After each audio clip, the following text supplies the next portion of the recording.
Françaises, Français, nous sommes ce soir le 7 novembre 2020 et des informations assez extraordinaires nous proviennent des États-Unis d'Amérique. On a appris successivement que 3 chaînes de télévision, les 3 principales, CNN, NBC et CBS, avaient d'un seul coup annoncé que Joe Biden, venant de remporter, semble-t-il, les élections en Pennsylvanie, se trouvait de ce fait élu 46e président des États-Unis d'Amérique. Et puis, dans le même mouvement, on apprenait par une déclaration de Donald Trump, c'est-à-dire du président en exercice, qu'il estimait quant à lui avoir été très largement élu, qu'il contestait formellement l'élection de Joe Biden, qu'il voyait bien que la manœuvre consistait, par l'intermédiaire des médias, à forcer la main au peuple américain et au monde en proclamant des résultats de façon prématurée, alors même qu'il a lancé et qu'il va lancer des procédures judiciaires qui iront jusqu'à la Cour suprême. Alors, il est le temps de faire un peu le point sur l'ensemble de ces élections américaines. Ce n'est pas la première fois que les élections présidentielles américaines nous créent des surprises. On a à l'esprit, ceux qui vivaient à cette époque ont à l'esprit les élections de 2000 où pendant 3 semaines, près d'1 mois, on attendait quel était le résultat final entre George W. Bush et Al Gore. Je rappelle au passage d'ailleurs que Al Gore était le démocrate et que les médias avaient annoncé prématurément l'élection de Al Gore alors que c'était extrêmement tangent, notamment dans l'État de Floride. Alors moi je voudrais avec vous essayer d'avoir un regard lucide sur ces opérations. La première chose qu'il faut dire, il faut souligner le scandale, on peut parler de scandale, des sondages falsifiés. Ce ne sont pas des erreurs à ce niveau-là, ce sont des sondages falsifiés. C'est d'ailleurs ce que disait Donald Trump, puisqu'il disait devant les foules importantes qu'il réunissait quand il se déplaçait à travers les États-Unis, tandis que Joe Biden ne rassemblait pas grand monde.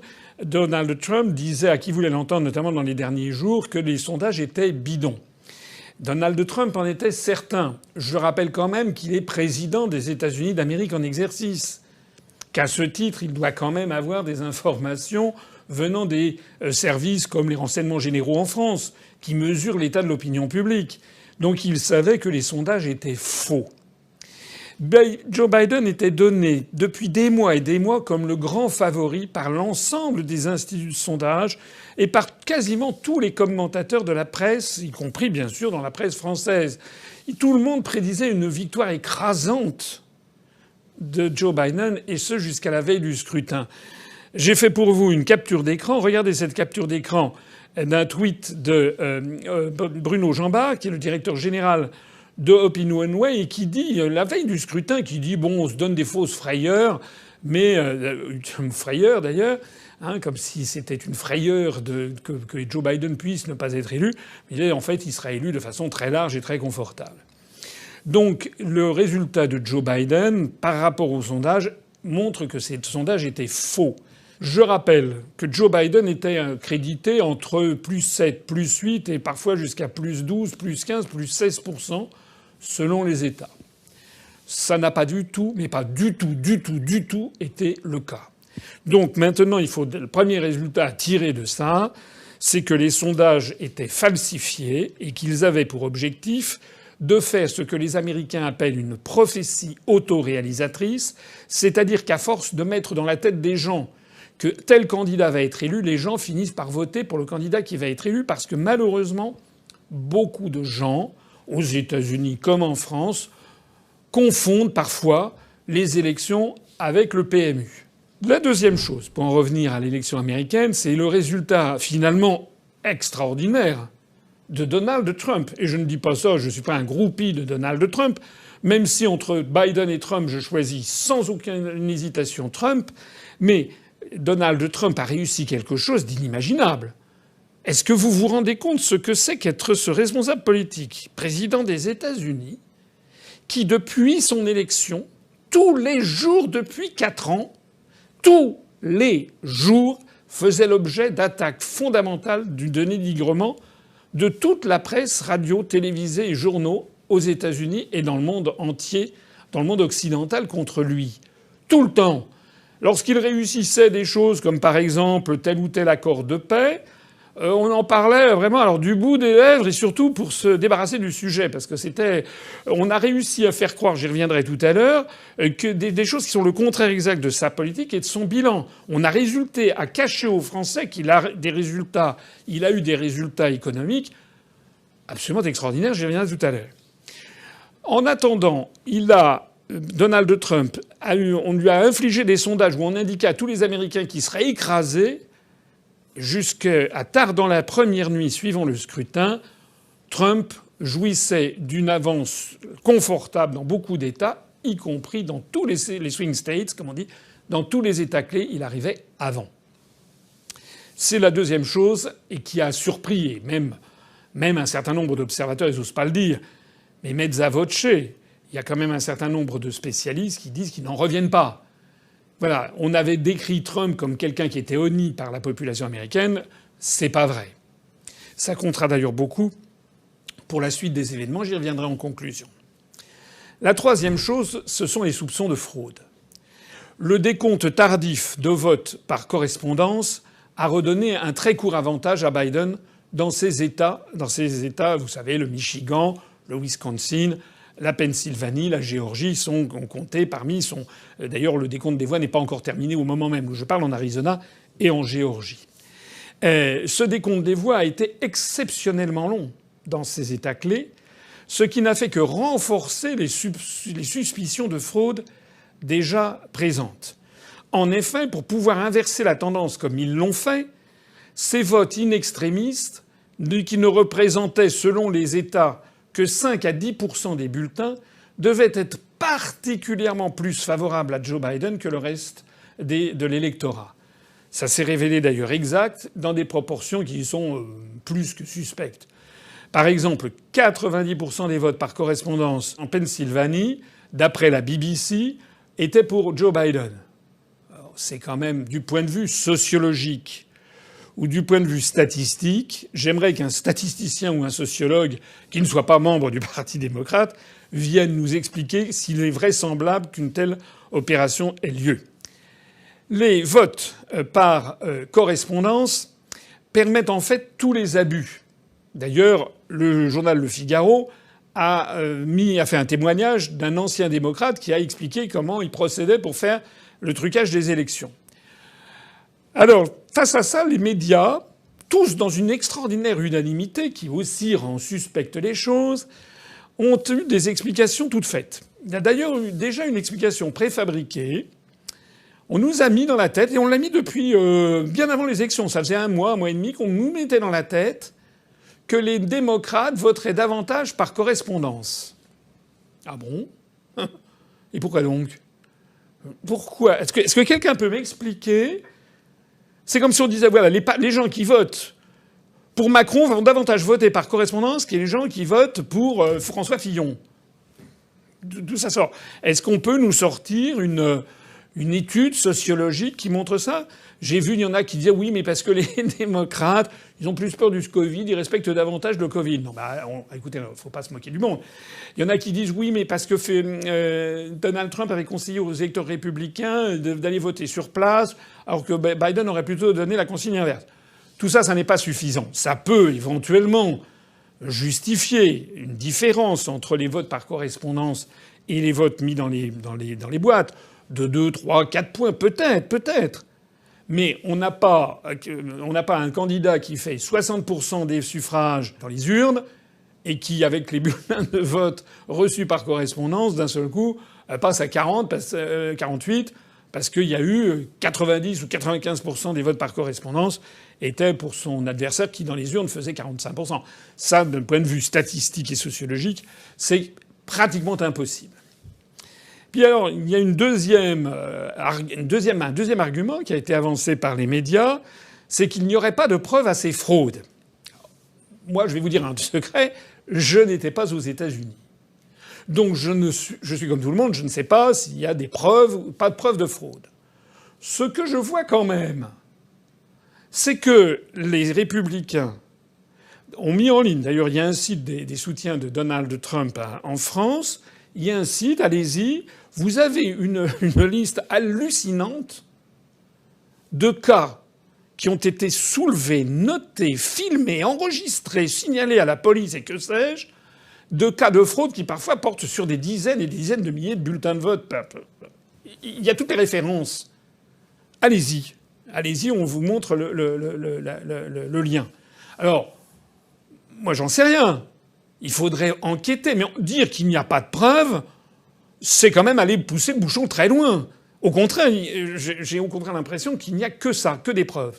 D'ailleurs, les républicains ou les proches, l'entourage de Donald Trump, a diffusé sur Internet des petits films que vous allez voir tout de suite, là, que je vais vous présenter, où on voit ce qu'on appelle des assesseurs ou des observateurs du Parti républicain qui ont eu l'interdiction d'entrer dans les bureaux de vote. Regardez. Ils ont installé une barricade de policiers tout autour du périmètre et ils gardent nos observateurs de dépouillement à distance, environ 40 mètres. Clairement, quand vous voyez comment la salle est grande, vous ne pouvez pas voir chacun des bulletins, vous pouvez voir seulement ceux qui sont près de vous. C'est, messieurs, l'homme qui a été volontaire et a été obstrué d'une manière horrible par la machine tordue démocrate de Philadelphie. Il y a également des films où on voit que dans certains bureaux de vote, les démocrates qui tenaient le bureau de vote, c'est une mairie démocrate, ont apposé des cartons pour occulter les fenêtres du bureau de vote pour que le public ne puisse pas voir ce qui s'y passe. Regardez, ça c'est quand même incroyable.